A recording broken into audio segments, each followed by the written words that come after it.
Since humanity first started walking the earth, we've had dominion over every living thing. But humanity has exploited creation in the name of the almighty dollar. Until today, around 1/3 of known life on Earth faces extinction. But there are those who are acting to save endangered species before it's too late.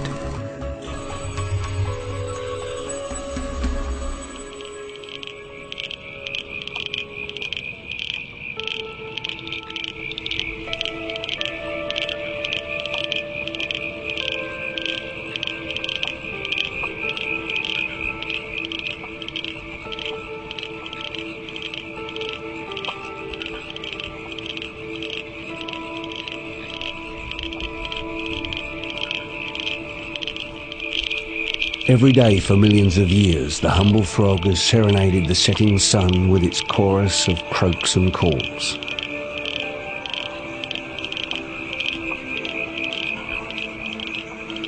From steaming Madagascan jungles to the freezing tundras of northern Europe, these curious creatures have not only survived where other species have perished, but they have in fact flourished.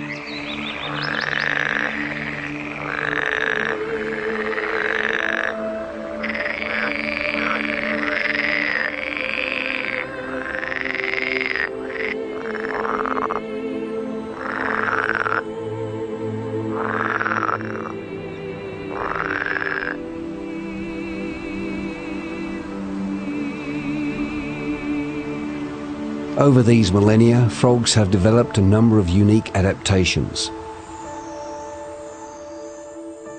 Beginning their life in water as tadpoles. Like fish, they breathe through gills, but curiously, they also have to take in oxygen through a vast network of tiny blood vessels just under their skin's outer layer. Frog skin, you see, is permeable, meaning it lets water in and out. They rarely drink from their mouths, but instead absorb water from their surroundings through the skin, storing it in a seat pouch on their bellies.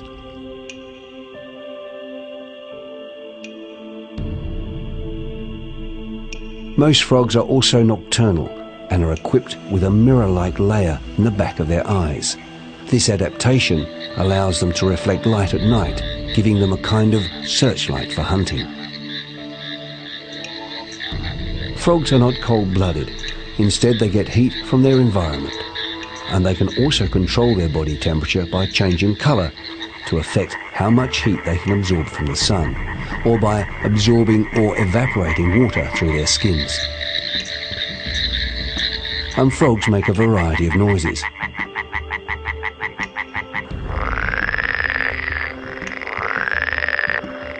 They don't just croak, some can even be mistaken for motorcycles.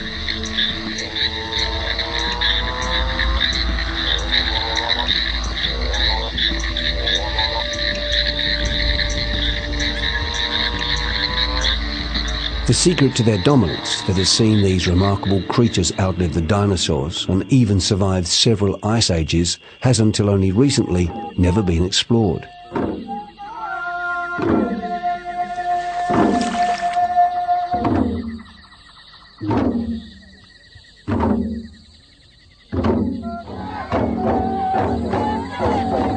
For centuries, ancient cultures have known something of the mysterious powers of the frog, using them for their own ends to kill or cure.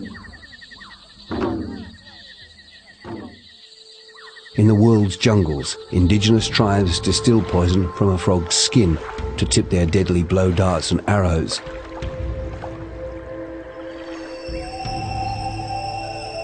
Whilst in Asia, traditional herbalists have concocted medicines from frogs to treat heart disease and a whole range of other ailments.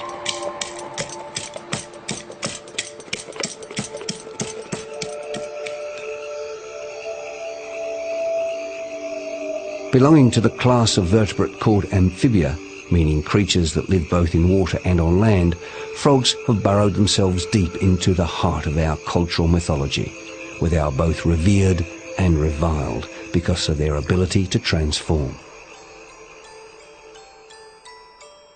The princess didn't hesitate. Very gently, she leaned down and kissed the frog. In fairy tales, when the princess kissed a frog and set her prince free, she broke the witch's curse and forever created the promise of living happily ever after.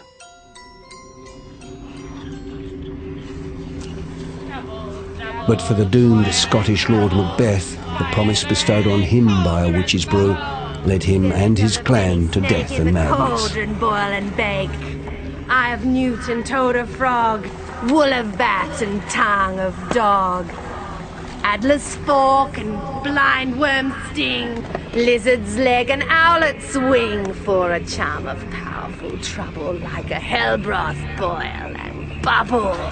But what is it about the frog that has allowed it to become such a part of our mythology? Is it possibly because these unique creatures in fact do have some kind of supernatural ability?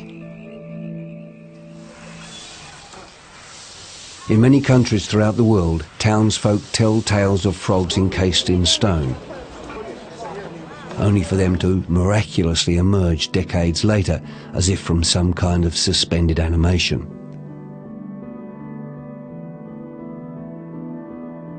Though often dismissed as fairy tale, newspaper reports of a modern-day incident in New Zealand might suggest otherwise.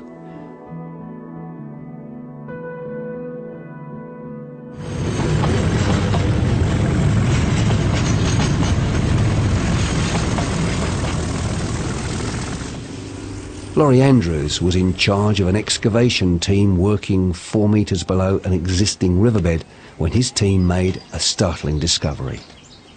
Leading fitter, Ashley Kent, was there trimming up the back of the bank before we started the machine, and he hit one of these sedimentary mudstones just with a spade and it split. And that's when he brought one of the frogs around to me. It was black, about 1.5 inches long.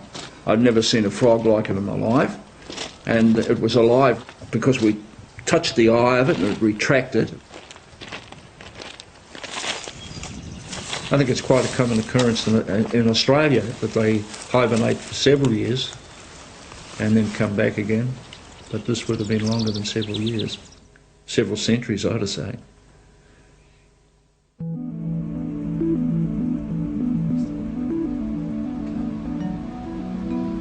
For scientists, like the University of Adelaide's Professor Michael Tyler, these tales only go to fuel the mystique that has always surrounded these animals. I think we have to accept that in terms of their general appearance, frogs must be amongst the most conservative of creatures there are. It's in their biology that they are so variable, the incredible range of things that they're capable of doing, the way in which they breed, their adaptations to light, dark, cold and heat. That's where they are so very special. In our modern era, science is beginning to prove that in fact truth is stranger than fiction. And along the way, researchers are beginning to unlock the frog's secrets. Secrets that could potentially provide a vast new pharmacopoeia for humanity. Imagine if we could harness the frog's ability to regrow limbs. It could mean the end of physical deformities or allow doctors to replace limbs lost or amputated due to road trauma or war. Even more fantastic is Australia's stuttering frog. Scientists believe that once it reaches maturity, it appears to stop aging, staying forever young. If we could unlock those secrets, could we finally discover the secret to immortality? Though serious research into frogs is relatively new, scientists have already made some startling discoveries. In America, researchers have developed a new painkiller from the poisoned skin of South America's dart frog that's 200 times more potent than morphine, yet completely non-addictive. Meanwhile, in Australia, scientists like Professor Tyler, one of the world's leading researchers on frogs, has also made a number of significant medical breakthroughs, such as the cure for gastric ulcers from the chemistry of Australia's now extinct gastric brooding frog. This, he says, is only the beginning. We've got a new surgical glue, for example, upon which we now have a world patent, which we're working on with CSIRO, which is our government scientific organisation, to try and work out the exact structure of the molecule so that this can be manufactured and used. But we've been able to show that in the case of sheep, that we can stick cartilage, living cartilage together and get it completely healed in about 6 weeks. The range of benefits from these simple organisms is absolutely phenomenal. In the past, research leading to these types of discoveries meant that the frog's life was sacrificed. But after a visit to his acupuncturist, Dr. Tyler decided to use a similar technique. Using an electronic stimulus, he found he could effectively milk these required compounds from the animal without killing it. This frog is called Littoria splendida, the splendid or magnificent tree frog. And the sort of chemicals that it's got inside here are of enormous variety. There are some which are antibiotics. There's one which is a mosquito repellent, and that's why the frogs don't get bitten by mosquitoes, but I do. We've got all sorts of compounds. Generally in each species we get at least 15 compounds that are new to science. Then we've got to ask ourselves what they're for and try and find out what they do. There we are. There you can see the creamy white solution coming onto the outside. These are the chemicals. But just as scientists are starting to unlock the frog's secrets, entire species are disappearing right across the globe at a rate virtually unprecedented since the demise of the dinosaur. Some of the reasons explaining this extinction are already well known, pollution and loss of habitat being among the chief causes. But these alone can't explain the rate at which the frogs are disappearing.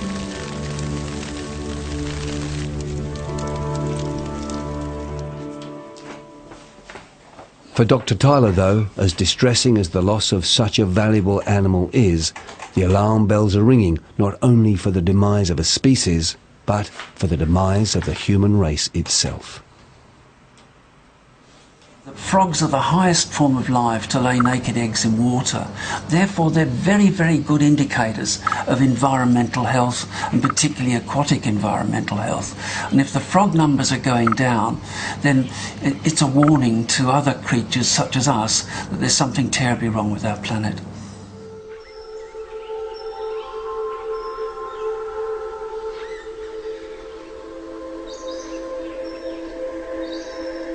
Deep in the heart of New South Wales' Tidbinbilla Nature Reserve, scientists are battling to save one of the world's rarest frogs and Australia's most endangered, the corroboree frog.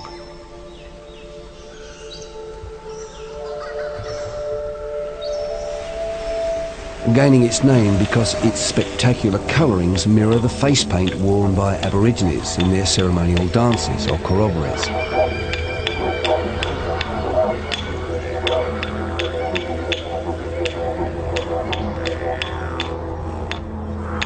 The frog was once commonplace in this area, found in their thousands. Today, there are less than 100 left in the wild. Researchers recently identified that there are in fact 2 genetically separate species of corroboree frog. Both are ideally adapted to the alpine environment of Tidbinbilla's Mount Kosciuszko, home of the southern corroboree frog, and the surrounding homeland range of Mount Brindabilla, home of its cousin, the northern corroboree frog. Because both species have antifreeze components in their body cells, they can safely hibernate during the highlands' icy winter, returning unscathed during the spring for breeding. Though humanity's impact on the planet's wildlife is increasingly well documented, it is Mother Nature herself that can be just as devastating. During the 1980s, the nature reserve, like the rest of Australia, was in the grip of a major drought, and population numbers of both species plummeted. As if drought wasn't enough, a devastating bushfire in the summer of 2003 ignited, sweeping through the park and burning out large areas of the frogs' breeding grounds, killing at least 50% of their remaining adult population.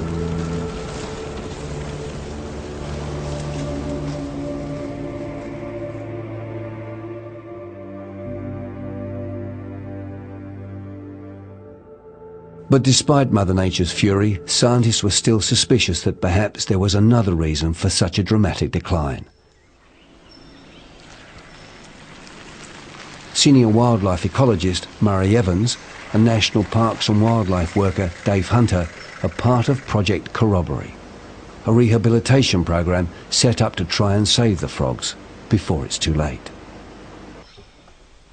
The captive husbandry program has two main aims. The first is to breed corroboree frogs so that we can re-release them in areas where there are very low numbers to help bolster those populations. The second aim is that in the unfortunate event that the northern corroboree frog becomes extinct in the Brindabella Ranges, then we have an ARC situation that gives us options for the future. Since the program started, the scientists have found that the species is continuing to decline, something that will be to our greatest shame. I think it's important to preserve biodiversity because it greatly enriches human life, and I also think that frog species can potentially be very important to humans. We've discovered many new chemicals that can help us in areas of medicine in frog skins. Frogs are often referred to as walking pharmaceuticals. They have many interesting properties within their complex skins. And also I think that they have their own intrinsic value and right to survive, and there's a great loss to humanity when we contribute to the extinction of species. Hey, frog! Hey! There he goes, so he answers. That's the way we find them when we're looking for them at Kosciuszko. We walk around the mountain, we yell out, "Hey, frogs!" and they usually answer. And it's because that is at the frequency of the frog. You hear him calling there again. Jerry Marantelli runs the Amphibian Research Centre in Melbourne.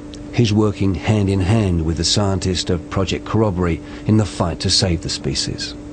Well, this is a corroboree frog breeding facility, and in here we have frogs that live on Kosciuszko, coldest mountain in Australia and the tallest mountain in Australia. So in every one of these tanks there are frogs, tadpoles or young frogs, metamorphlings.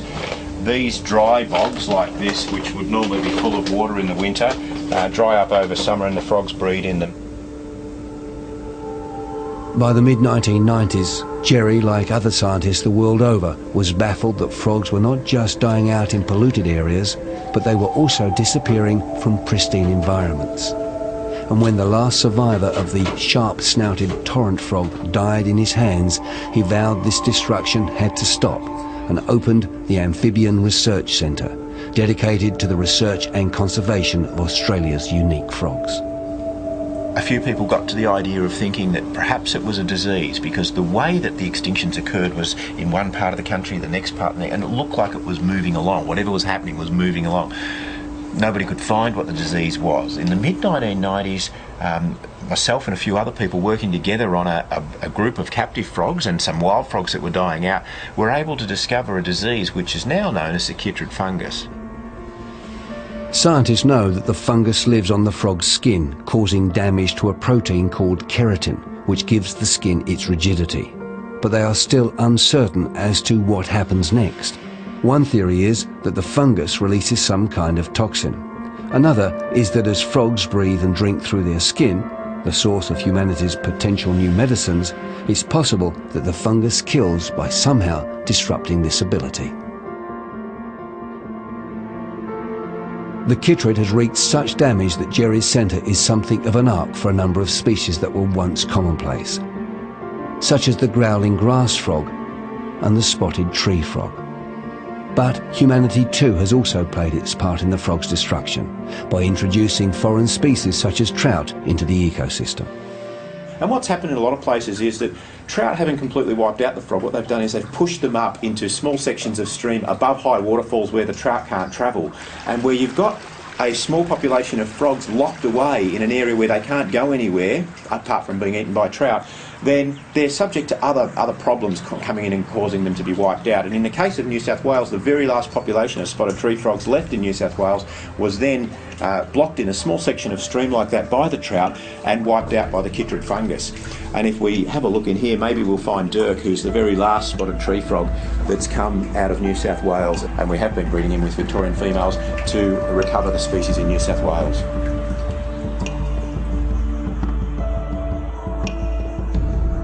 With the mystery cause of the extinction now identified by Australian scientists as a fungus, the next step was to fill in the missing pieces and to try and stop the disease spreading.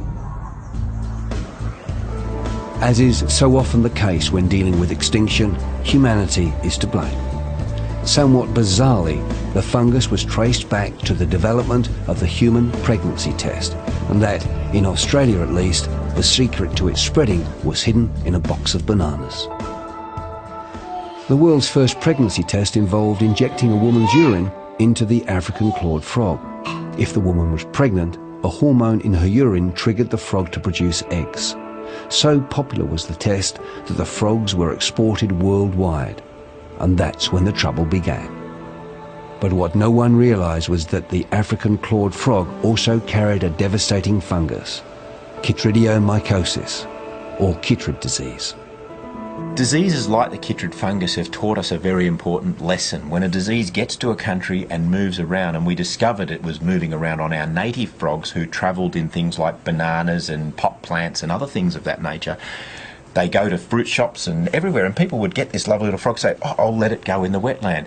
And that's taught us a very horrible lesson because it helped move the chytrid fungus around, but it's taught us something else. There are other diseases out there, and they are coming, and when they get here, we'll need to try and have a method of stopping their spread or slowing their spread.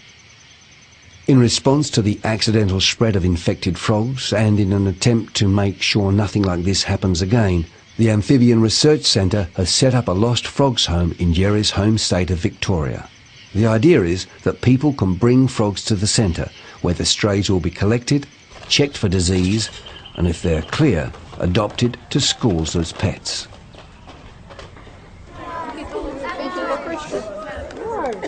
If the future for our planet is to include any frogs at all, the battle has to be waged on two fronts: ongoing research and education. So this is a frog that is good at climbing. So if you watch the way he can swing from my finger, even just by one toe. Can you swing upside down from the monkey bars by one toe? So at schools around Victoria, the Lost Frogs home hits the road. This frog has brown and green, the colours of the habitat that it lives in. It has huge webbed feet. Look at how big its feet are. That's the tip of its toe. And that's its By firing children's imagination and making the natural world fun, Jerry knows that his message will go way beyond the classroom. Imagine if Ian Thorpe had feet as big as this frog. His toes would be out to there if he was standing here talking to you.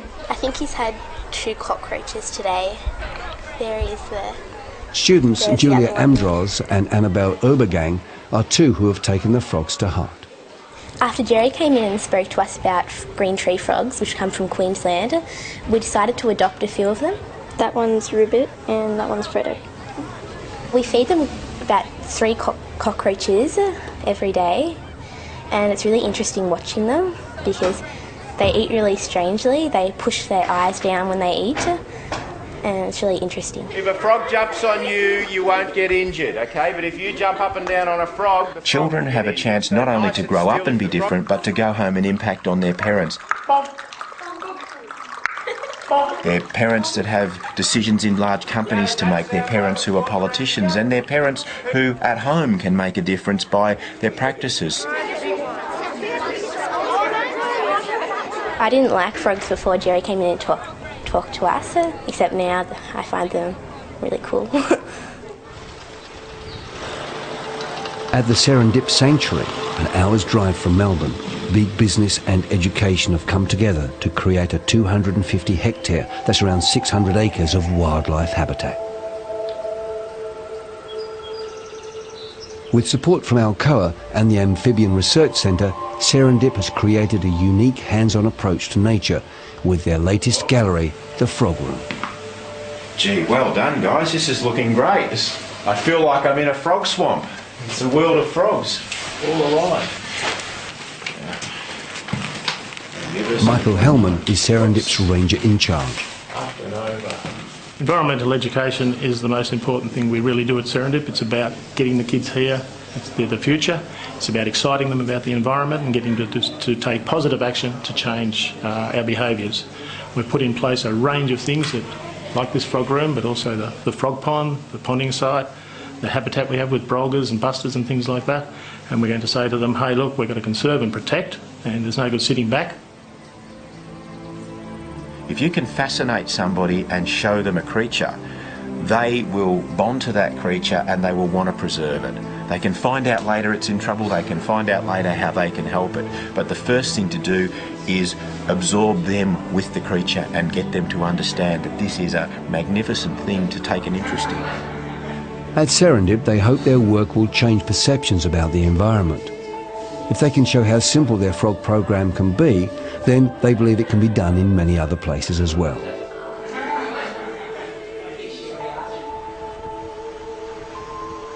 The best time to hear and see frogs is at night, and Jerry is on his way to check out a $500,000 rehabilitation program. Pop that tape on for us, please, Gina. And at the same time, do some field work interlocating other disappearing species. It's a lovely night for looking for frogs, and we're finding a few on the road, but I can only be in one place at one time, so that's why we started the Melbourne Water Frog Census program, where hundreds of people, in fact about 300 community volunteers, are now out there recording frog samples. And at the same time as I'm looking for endangered frogs, I can be listening for endangered frogs everywhere in the state, and that's a fantastic way of picking up new information. We've got brown tree frogs calling there, Laturia ewingi. There's probably at least 25, so we'll put a 25 plus for those. And probably 25 plus for common froglets as well. There's quite a lot of common froglets calling there too.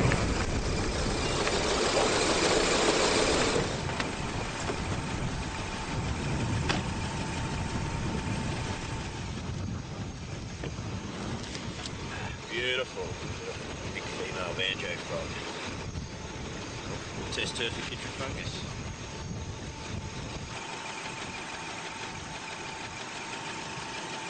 One of the biggest problems in battling the chytrid fungus is the speed at which it strikes, decimating entire populations in a matter of months. Scientists are resigned to the fact that the fungus is here to stay, but there remains one hope for the future.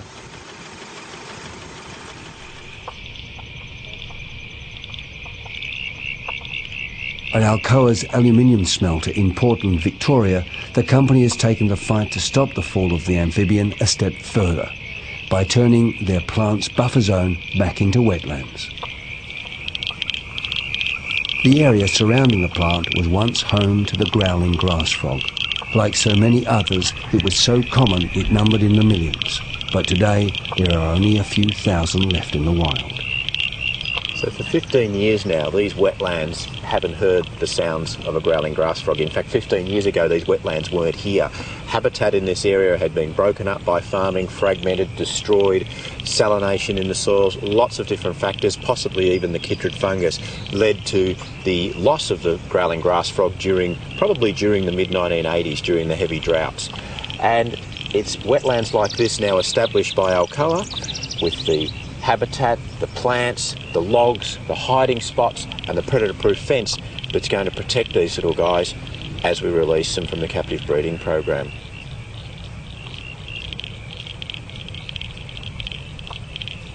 An integral part of the rescue plan is the creation of environmental safe havens.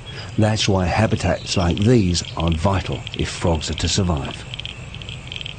You can never save a species in a fish tank. The place to save anything is in the wild. If we can't keep the habitat, then we can't save the animals. But all the animals I'm working on, at least at the moment, we have a chance to fix their habitat in the wild, to remove the predator that's killing them, to modify and regrow the habitat, to reflood wetlands that were drained.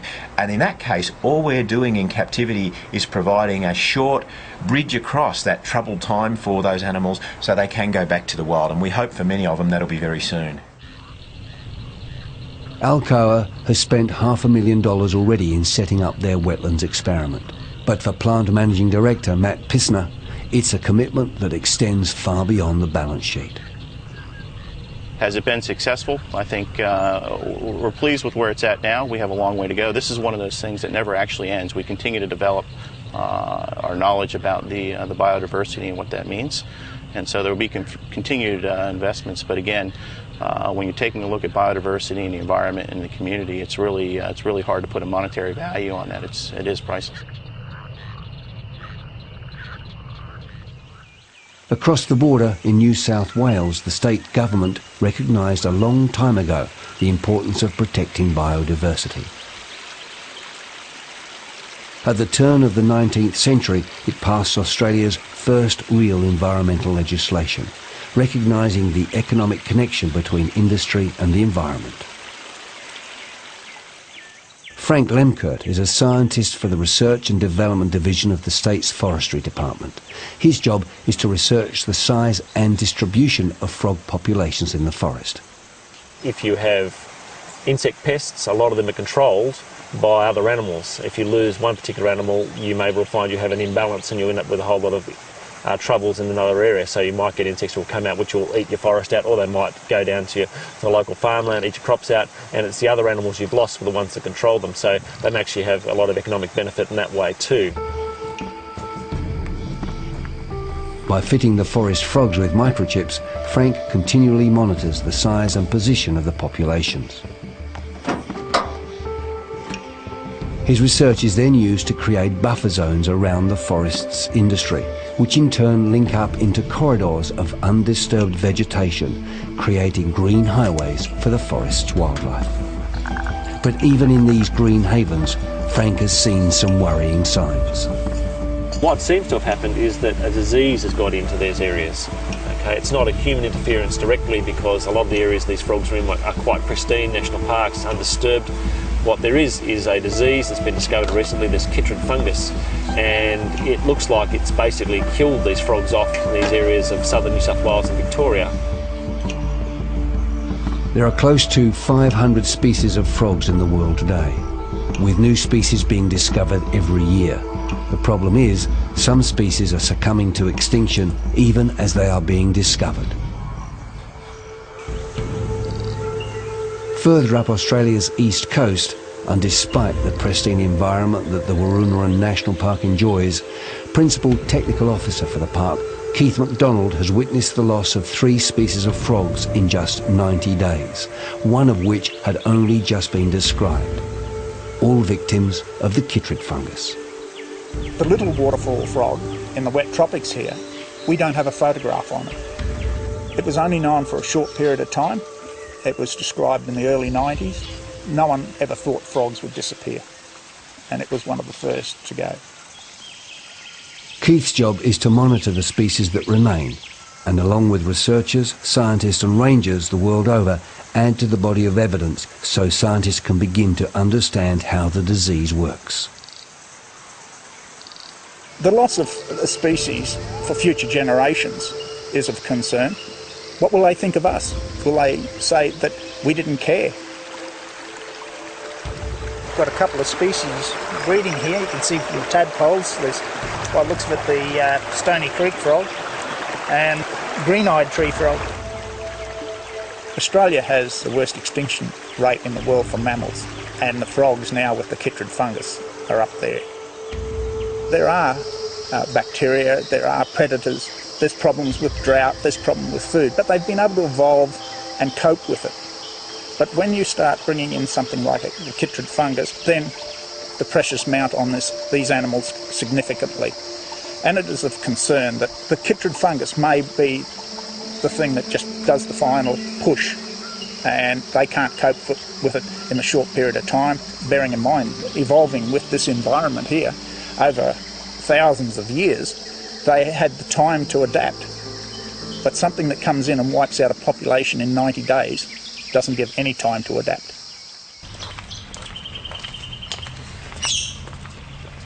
Okay.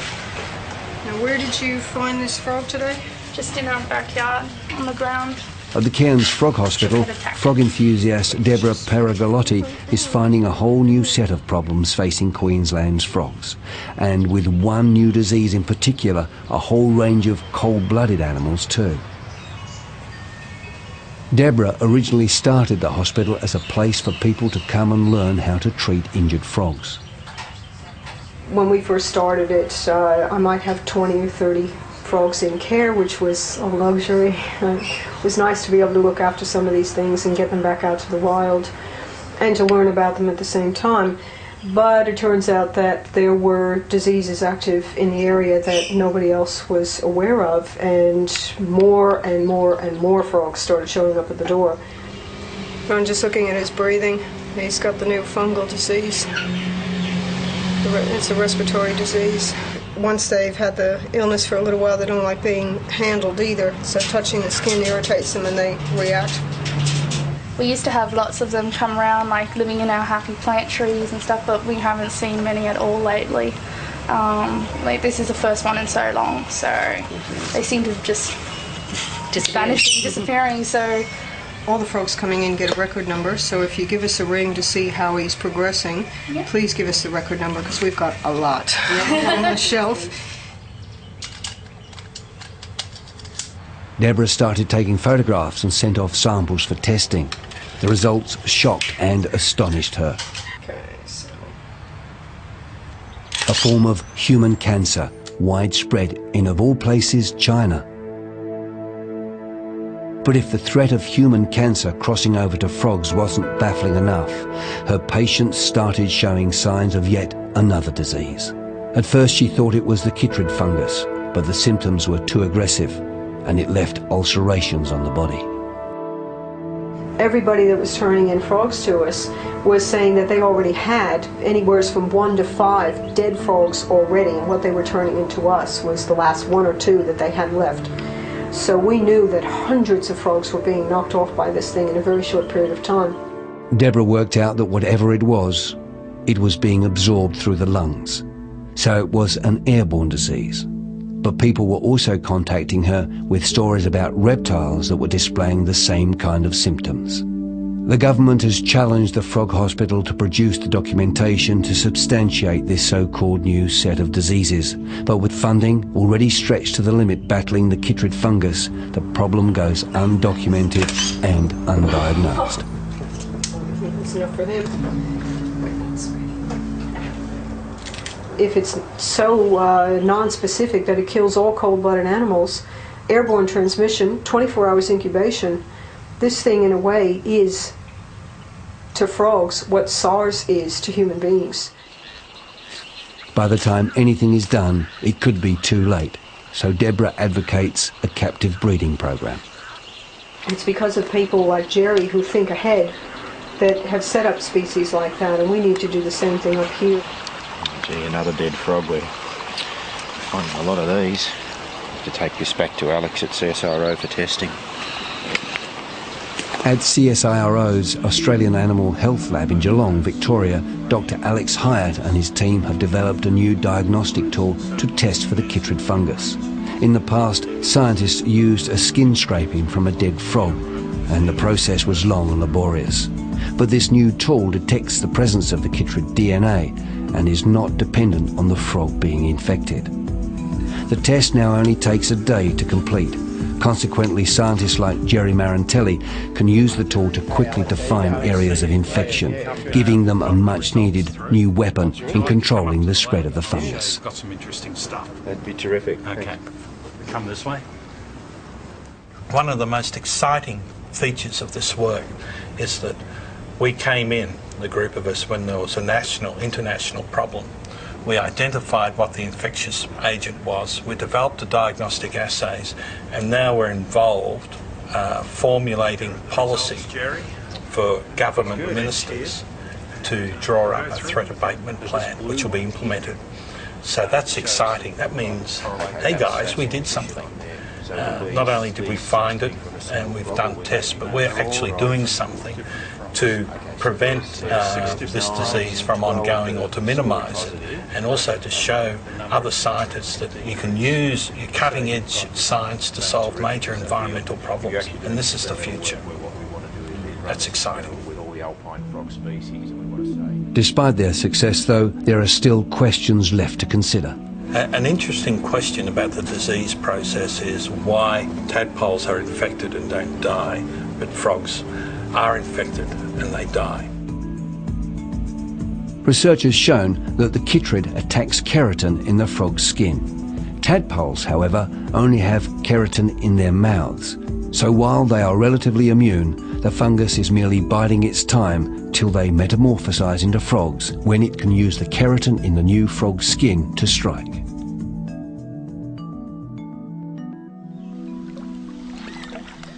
Since she was a little girl, Marianne Anstis has spent her life studying tadpoles. Originally a music teacher, Marianne now educates community groups, hoping to convince people that they can make a difference, regardless of who they are or what they do. I've seen a difference in my lifetime. I used to hear frogs everywhere, wherever I went, much more commonly than I do now, and it's very sad to hear silence. Marianne has put her knowledge to good use and written a book that allows both scientists and amateur enthusiasts like herself to identify adult frog populations through the individual characteristics of each species of tadpole. The great boon that her book provides is that researchers in the field can now identify frog populations and estimate numbers during the day. Community power is the biggest power we've got. There are far more general community people out there than there ever will be scientists. So if we can all get together and all make a contribution and all feel confident that the smallest amount of information can be helpful, then we've got far more chance of raising political awareness to conserve the habitat of these animals, because without the habitat you can forget any conservation.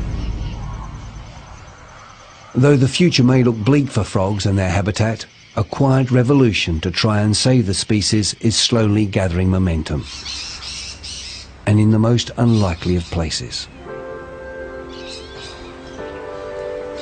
In the inner city suburbs surrounding West Australia's capital, people like Vivian Alenta and John Croft have decided it's time to take action.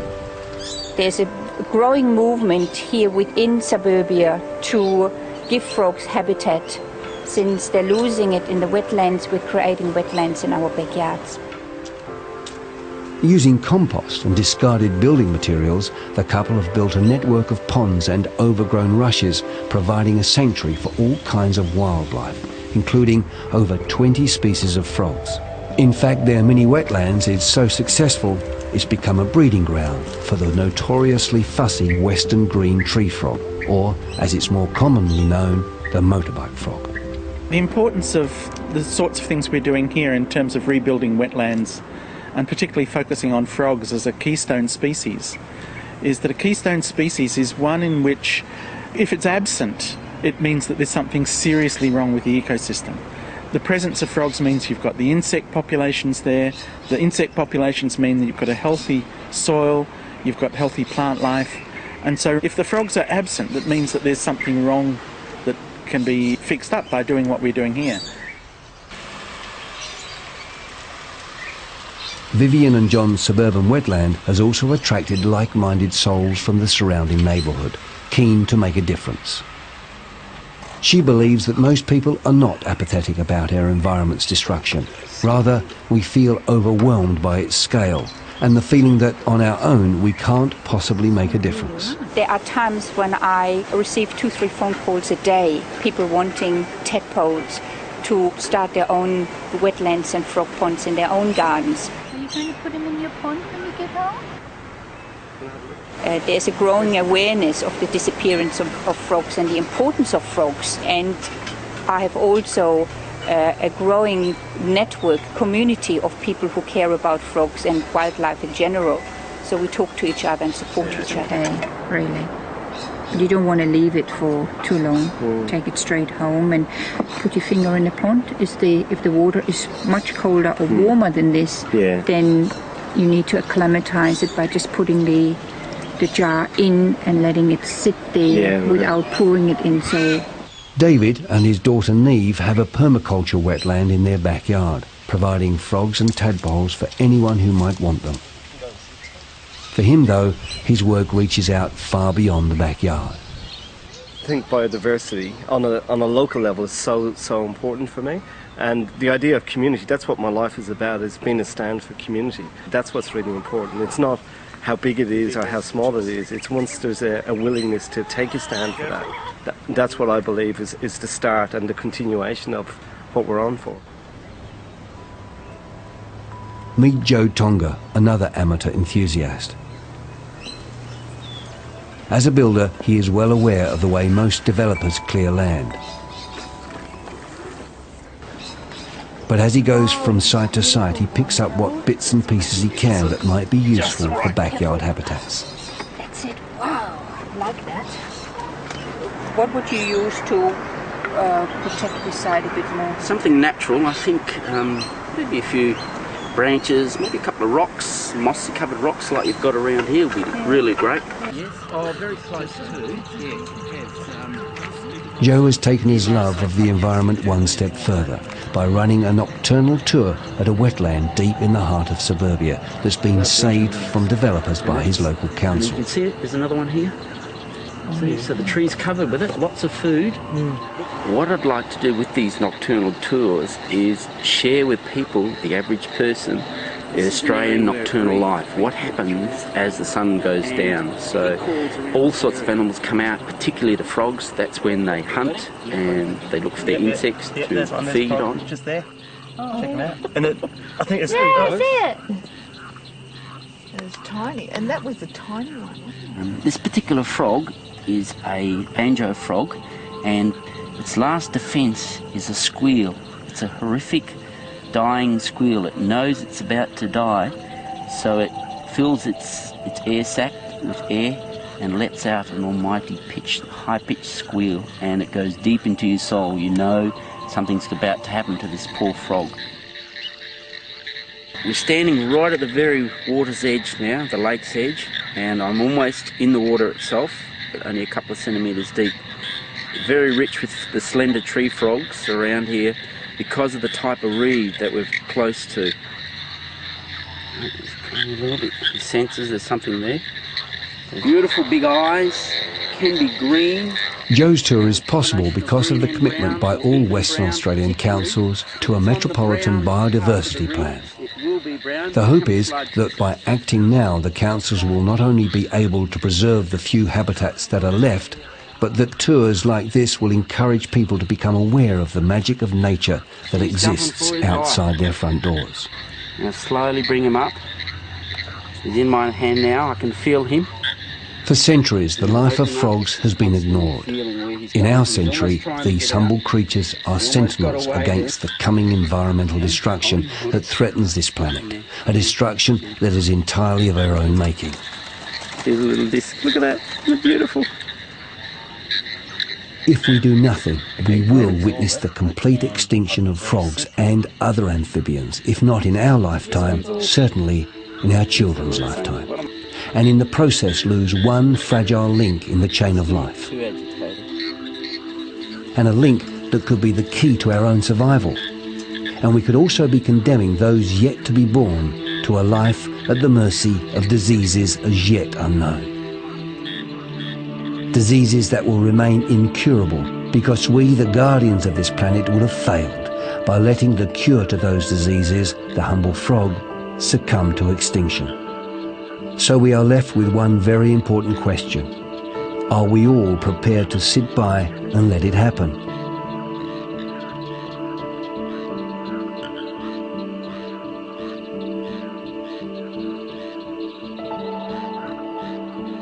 Or are we going to help those who are helping the frogs to save them before it's too late?